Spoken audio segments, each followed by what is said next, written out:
재밌는 트윗 쏘까보기 시작하겠습니다. 첫 번째 키워드, 강경화 인사청문회. 같은 날 강경화 외교장관, 그리고 김동연 기획재정부 장관, 김희수 헌법재판소장의 청문회가 있었는데 언론들이 주로 생중계를 강경화 후보자만 해줍니다. 그 이유는 당연하겠죠. 강경화 후보자가 후보로 지명되고 나서 우리나라 들어와서 청문회를 하는 그 과정에서 여성단체?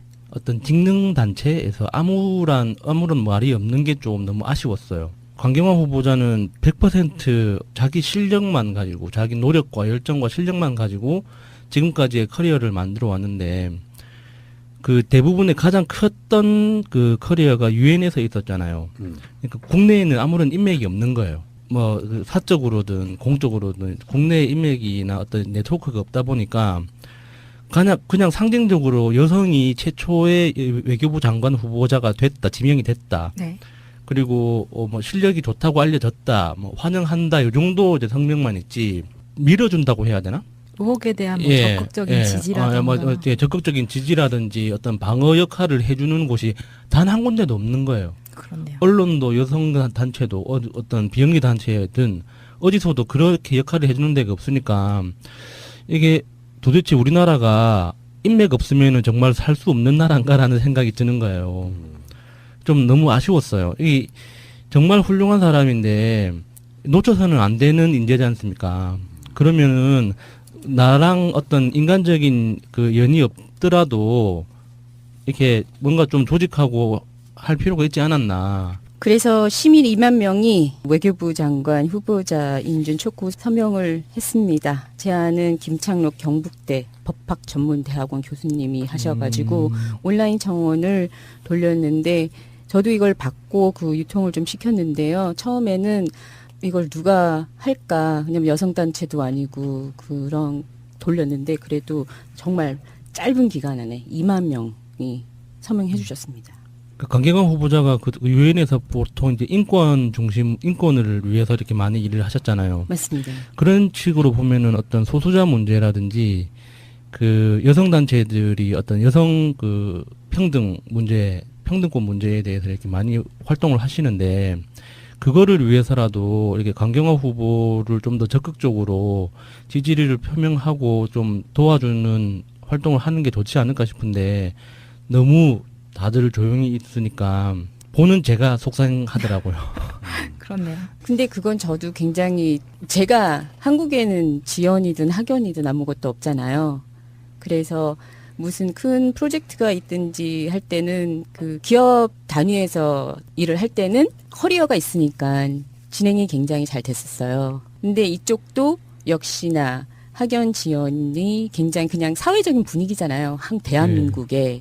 그래서 무엇을 하려고 해도 알게 모르게 가끔은 넌 누구니, 널 어떻게 검증을 하니라는 질문을 많이 받고 폐쇄적이지 않은 것 같이 보여야 되는 단체들이잖아요. 네. 그러니까 시민단체들이. 그런데도 불구하고 그냥 통상적으로 그렇게 해왔으니까는 그냥 한국에 사시는 분들은 그걸 그렇게 많이 느끼지를 못하시는 것 같아요. 그래서 야수님이 그 말씀하셨을 때 굉장히 고마웠습니다. 저는 개인적으로. 근데 이제 뭐 오늘은 청문회에 대한 이야기인데 제가 봤을 때는요. 결격 사유 안 돼요. 다운 계약서가 나오고 부동산 투기가 나오고 그러는데 제가 다른 방송에도 누누이 말씀드립니다만 부동산 투기가 성립하려면은 상습적인 게 좀 포함돼야 됩니다. 부동산 투기와 위장 전입은 사실 일맥상통하는 부분이 있거든요. 실제로 살지도 않으면서 사는 것으로 하고 그 집을 사놨다가 매매 차익을 노리고 되판다 이런 방식이 이제 위장 전입과 부동산 투기의 상호 불가분의 관계인데 오늘 나오는 이야기들 들어보면은 그러해 보이는 어떤 정황들은 사실 없어요. 그 의혹을 제기하려고 하니까 나도 그럴 것 같아요. 만약에 내가 지금까지 살아오면서 여러 가지 과정들을 거치는 상황이라고 하면 그 모든 것들이 그런 식으로 쳐다보면 그렇게 보일 수밖에 없는 이사 가고 뭐 집 사고 집 세우고 또 이런 것들이 다 부동산 투기하려고 네가 유장 전입했지 이런 식으로 몰고 가는 측면. 그리고 세금 탄류 같은 것도요. 그 정도 하시려 그러면 이명박 정도는 해야죠. 그리고 그 당에 그 정도 분들이처럼 하는 거지. 네. 법을 잘 몰라가지고 일부 누락된 거를 나중에 낸다거나 증여세 같은 것도 뭐 증여세가 최소한 뭐 이건희와 이재용 정도는 돼야지. 뭐 한 1, 200 정도를 뭐 미처 몰라서 못 냈다. 청문위원들 중에 그런 얘기 하더라고요. 외교를 담당해야 되는 굉장히 막중한 자리에 있는 분이 이런 식의 것들을 하면 후보로서는 부적격합니다. 외교 장관 후보자한테 도덕성에 결정적인 하자는 없다. 예. 근데 하자는 없는데 사실 그 사람이 어떤 자질을 묻는 것이 아니라 자질은 훌륭해 보이는데 라는 말을 안 해. 그리고 그 중요한 자리에 올라가야 될 사람이 도덕성에 문제가 있어서 안 되겠다. 그러면서 자유한국당이나 바른정당이나 공유회당 청문위원들이 자진 사퇴할 것을 정용을 해요. 그 과정에서 나온 이야기 중에 하나가 이제 미디어워치 논문 표절 심사기관. 그 변희재 출세한 이야기. 예, 그렇죠. 예. 이주영 전 해수부 장관이자 자유한국당 의원이 묻기를 이제 표절이 된 얘기가 나오는데요. 미디어워치라는 표절 심사기관에서 거기에 의하면 해가지고 이제 뭐 몇 단어의 중복 이런 걸 이야기를 합니다. 변희재가 만든 극우 보수 매체라고 생각하시면 돼요. 코딱지만한. 예. 그 인터넷 신문, 예, 개인 블로그를 이름 붙여놓은 뭐 그 정도 그런 수준이죠. 정도의 인터넷 매체는 우리나라에 몇만 개 됩니다. 예. 예. 근데 그게 뜬금없이 논문 표절 심사기관으로 둔갑하는 도대체 난 그 이야기 왜 나오는지를 모르겠어요. 예, 변희재 씨 축하드립니다. 그 이유는 있어요. 미디어워치의 변희재가 뭐 조국 교수, 김미화 씨 예전에 왜 진보 쪽 인사들이라고 하는 분들에 대해서 다 표절 의혹 다 제기했잖아요. 맞아요. 그 제기했던 바로 그것을 너무나 많이 하다 보니까 걔네들 업무가 마치 아, 표절 심사. 네, 하는 것으로처럼 기관이. 돼버린 거죠.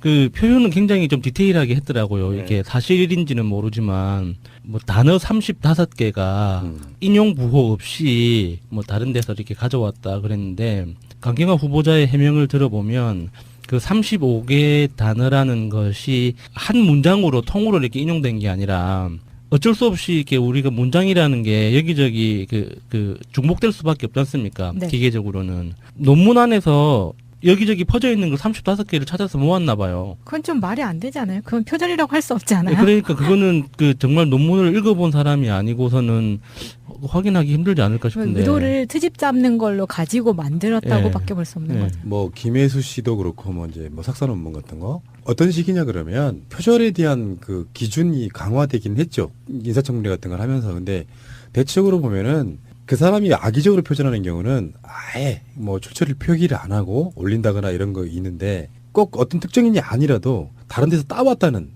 그런 정도의 표현 같은 것들은 수도 없이 많이 들어가 있는데 그것을 변희재 류가 쪽 진보 쪽 인사들의 모든 논문을 다 그런 식으로 다 표절이라고 판정을 해놓은 거예요. 일종의 망신주기 같은 거 네, 아니에요? 망신주기 맞아요. 네. 그걸 보고 지금 자유한국당 의원이 질문하는 그런 정도니까 저는 강경화 후보자 도덕성에 문제 없다. 큰 뺄게요. 그냥 문제 없다. 예.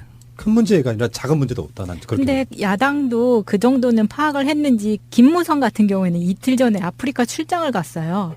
그러니까 30년 전에 자료까지 다 요청을 한 사람이 김무성인데 정작 본인은 출장 가버리고 없고 그런 게 마치 그냥 노룩 패스를 그냥 네. 해버렸네. 그냥 뭐 어차피 강경화가 될 거니까 이렇게 네. 생각하고 간 게 아닌가. 자, 그러면은 트위터에 올라온 여러 가지 의견들을 한번 보겠습니다. 달달한 커피님이 그 강경화 후보자 그 많던 의혹은 어디로 갔나요? 딸 위장 전입만 사정을 잘 알지 못한 남편 실수로 친척집으로 알려진 것 외에 후보자나 가족의 불법이나 도덕적 흥결은 깨끗하게 해소되는 분위기. 기레기들 때문에 긴장했네. 허탈하네. 점점점 이렇게 하셨어요. 언론 기사들의 그 논조를 보면 사실인 것처럼 어떤 사실만 전한다는 어떤 분위기를 해놓고 의혹을 제기한 쪽의 이야기만 기계적으로 이렇게 잘 그렇죠. 엮어놓은 네, 게 맞습니다. 너무 많더라고요. 모르고 보는 사람은 그게 이런 사실이 있구나라고 이렇게 느낄 수밖에 없는 이런 것들이 많아서 이 기레기라고 분류하신 게 무슨 말씀인지는 충분히 알 것 같아요. 예. 같은 맥락으로 인이하고 싶은 거 다해님의 트윗입니다. 미디어워치가 논문 표절 심사 기관? 이거 허위사실 유포 아닙니까? 그렇죠. 라고 올려주셨습니다. 언제부터 미디어워치가 첫째 언론, 그러니까 권위 있는 첫째 언론사이며 그리고 이런 그 논문 표절 심사 기관이라는 것으로 활동을 했는지 그리고 이것을 헌법기관인 국회의원이 이걸 증명이란답시고 한다는 것 자체가 정말 허위사실 유포를 예. 공식적으로 한 거잖아요. 청문회에서 강경화 후보자가 예쁘게 생긴 배지를 하나 달고 하거든요. 그래서 물어봐요. 청문위원이 뭐냐고. 거기에 관련한 트윗이네요. 미디어 몽구님의 트윗. 일본군 위안부 피해자 할머니께서 선물한 배지 달고 청문회 임하는 강경화 외교부 장관 후보자 잘 이겨내기를 응원합니다 하셨고요. 그다음에 이석현 전 국회 부의장님, 힐러리 강경화 후보와 장녀가 건보료 안 내고 부당 혜택 받다는 야당 주장을 KBS, JTBC 등이 보도해서 강 후보자가 이 법인지 몰랐다며 사과했는데 이 법이 아니군요. 복지부 고시에 제외 국민과 외국인도 피부요양자이고 소득세법 12조에 국제기구 근로소득은 비과세 이거랍니다. 이렇게 사과를 했는데 이거 사과를 몰라야 된다고 지금 트윗을 날리셨네요. 스카이캣이라는 분이 기사 하나 링크를 하셨는데 강경화 청문회 저격수 땡땡 이태규 또 문자 폭탄 받아 그래도 검증은 철저히 그랬는데 거기에 붙여놓은 코멘트가 유효타 하나도 없는 사람이 무슨 저격수? 그리고 문자 폭탄 아니고 국민들의 항의 이렇게 하셨는데 이 언론들이 그 자꾸 이렇게 문자 폭탄이라는 말을 너무 고의적으로 쓰는 것 같아서 정말 꼴보기 싫어요. 분명히 문제가 있는 거거든요. 이렇게 문자 폭탄이라는 말 자체가 뭔가 잘못이 없는 사람이 억울한 일을 당하는 것 같은 그런 뉘앙스도 깔려 있고 폭력을 행사한다는 그런 그 뉘앙스도 깔려 있잖아요. 그래서 이 문자 행동, 문자 참여를 하시는 그 유권자들이 뭔가 잘못하고 있고 해서는 안 되는 일을 하는 것처럼 이렇게 분위기를 깔아가는데 그 기레기 말 들을만 합니다, 진짜. 울인이 덕질하는 시애틀댁 태자님의 트윗입니다. 미담 나온다. 강경화 후보랑 남편 경제 분리하고 살았어. 친정 부모님 부양 편하게 해주려고 이라고 올려주셨습니다. 이것도 반전이네요. 덮쳐본 효도르님. 자유당 강경화 당신 탈세 탈루 다운계약서 강경화 응 재건축이야 the end 한 뼘에 종료됨 뻘쭘하겠다 이렇게 올려주셨고요. 엄지와 지원이님의 트윗입니다. 홍문종 억울하시죠? 강경화 안 억울해요. 크크 라고 올려주셨습니다. 그리고 그 청문위원들을 향해서 여리박빙 5년간 어용시민이라는 분이 강경화 후보자 인사청문회 자유한국당 청문위원들 범죄 또는 의혹 스펙은 블록버스터급이죠. 서청원, 원유철, 홍문종, 최경환 진짜 유권자도 반성 좀 합시다 라고 하셨는데 이름 다시 불러드릴게요. 서청원, 원유철, 홍문종, 최경환 뭔가 이름 하나하나 들릴 때마다 좀 머릿속에서 이렇게 주옥 같은 분들 뭔가 이렇게 잣 같은 것들이 이렇게 고소하게 지나가지 않습니까? 네. 대굴대굴 굴러갑니다. 예, 조윤바늘님의 트윗은 이겁니다. 강경화 봉촌동 연립주택이 세 채라고 해서 전부 본인 소유인 줄 알았는데 연립 세 가구가 즉 소유자 3명이 낡은 연립주택을 재건축한 거임. 강경화는 어머니가 살던 집을 재건축한다길래 명의만 빌려준 거고 전혀 문제 없음. 기레기들 되졌으면 좋겠다 이렇게 올려주셨고요. 요순우탕님의 트윗입니다. 2017년 6월 7일 노무현 때 친일파 재산환수법을 100% 반대한 한나라당 대 위안부 문제를 유엔을 통해 세계에 알리고 일본 사과를 받아낼 강경화의 한일전. 내일은 청문회가 아니다. 70여 년 전 그들과 우리 싸움의 연장일 뿐. 강경화 청문회 도중 꾸벅꾸벅 좋은 홍문정 자유한국당 의원 해가지고요. 그 기사의 당명을 바꾸자. 앉으면 잠원당. 밤에 안 잔당 이런 거. 강경화 후보자에 대해서는요. 보통 사람도 일반적으로 있을 수 있는 정도를 다 의혹으로 만들어가지고 굉장히 나쁜 사람 이미지 만들기는 성공했다고 저는 보고요. 그러니까 일부 국민들한테는 그런 것들이 이제 문재인 대통령 지지율이 좀 떨어지는데 일조를 하는 것 같은 모양새인데 김상조 공정거래위원장처럼 어느 정도 전 반전이 있다고 봐요. 이번 청문회가 그들이 제기했던 것들이 얼마나 거짓말이었는지가 그냥 드러난 그런 청문회가 아니었나 싶고요. 언론도 여성 단체도 어떤 비영리 단체든 어디서도 그렇게 역할을 해주는 데가 없으니까 이게 도대체 우리나라가 인맥 없으면은 정말 살 수 없는 나라인가라는 생각이 드는 거예요.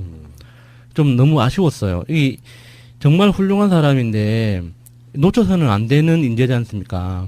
그러면은 나랑 어떤 인간적인 그 연이 없더라도 이렇게 뭔가 좀 조직하고 할 필요가 있지 않았나. 그래서 시민 2만 명이 외교부 장관 후보자 인준 촉구 서명을 했습니다. 제안은 김창록 경북대 법학전문대학원 교수님이 하셔가지고 온라인 청원을 돌렸는데 저도 이걸 받고 그 유통을 좀 시켰는데요. 처음에는 이걸 누가 할까? 왜냐면 여성단체도 아니고 그런 돌렸는데 그래도 정말 짧은 기간 안에 2만 명이 서명해 주셨습니다. 강경화 후보자가 그 유엔에서 보통 이제 인권 중심, 인권을 위해서 이렇게 많이 일을 하셨잖아요. 맞습니다. 그런 식으로 보면은 어떤 소수자 문제라든지 그 여성 단체들이 어떤 여성 그 평등 문제, 평등권 문제에 대해서 이렇게 많이 활동을 하시는데 그거를 위해서라도 이렇게 재밌는 트윗 쏘가보기 시작하겠습니다. 첫 번째 키워드, 강경화 인사청문회. 같은 날 강경화 외교장관, 그리고 김동연 기획재정부 장관, 김희수 헌법재판소장의 청문회가 있었는데 언론들이 주로 생중계를 강경화 후보자만 해줍니다. 그 이유는 당연하겠죠.